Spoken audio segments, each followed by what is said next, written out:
孝經》，佘潔芳主講。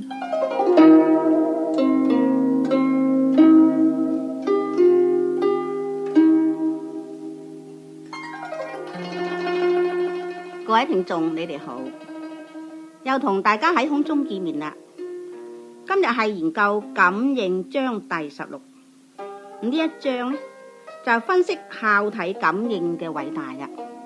經文係咁嘅：子曰：昔者明王是父孝，故是天明；是母孝，故是地察；長幼順，故上下治。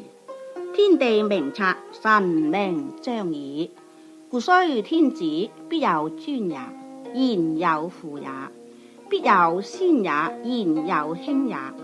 宗廟致敬，不忘親也；修身慎行，恐辱先也。宗廟致敬，鬼神助矣。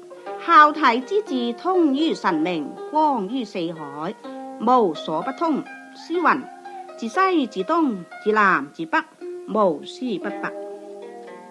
孔夫子話：古時有道嘅明君，佢之所以能夠以孝治天下嘅道理呢，就因為完全係至誠嘅感應所致嘅。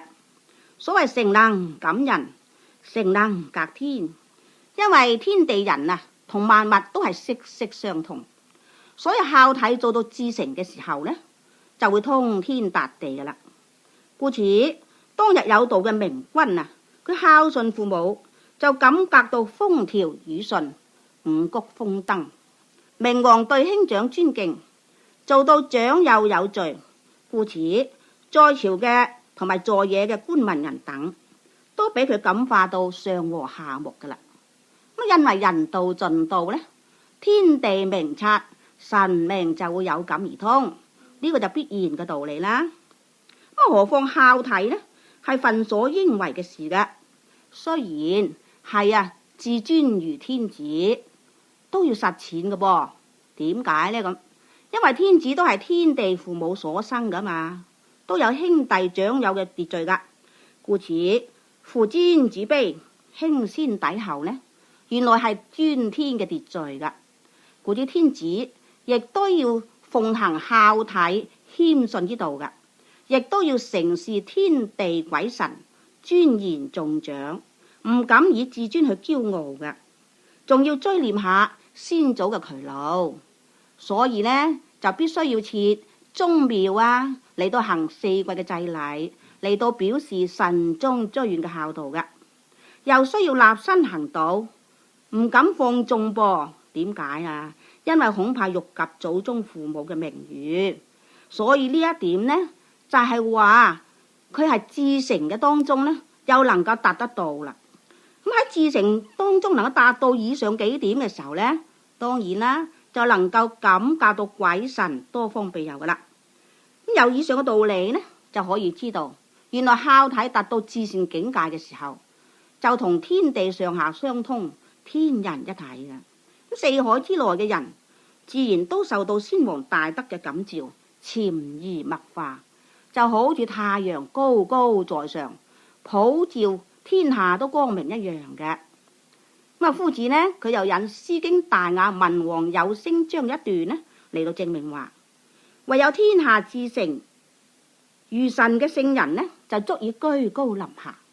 佢嘅孝親，佢嘅孝祖，佢嘅孝天啊，真係達到呢天人都皆大歡喜嘅。所以孝字係胎兒放諸東海而皆準，胎兒放諸西海而皆準，胎兒放諸南海而皆準，胎兒放諸北海而皆準嘅。凡天下之間，冇一個人話唔達到心悅誠服噶。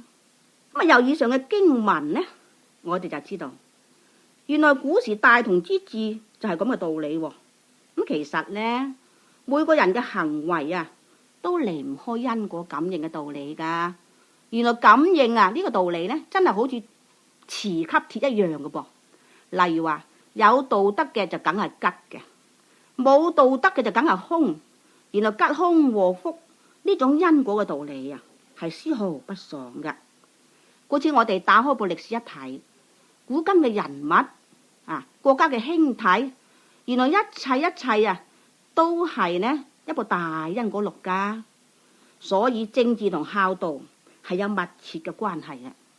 孝道係政治嘅平凡，佢嘅功用呢就係感應到政治清明啦，人心向善啦，犯罪嘅少啦，國就會安寧噶啦。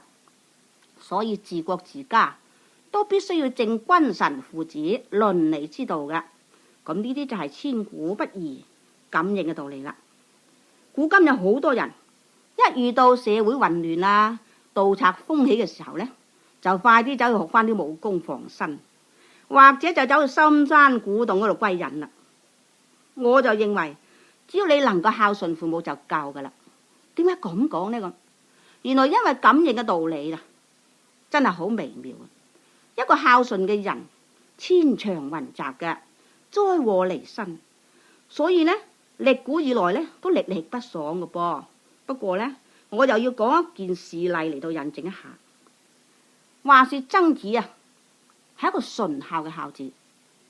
佢喺曲阜住嘅時候呢，嗰啲雌梟啊都唔敢飛入去城門裏邊嘅。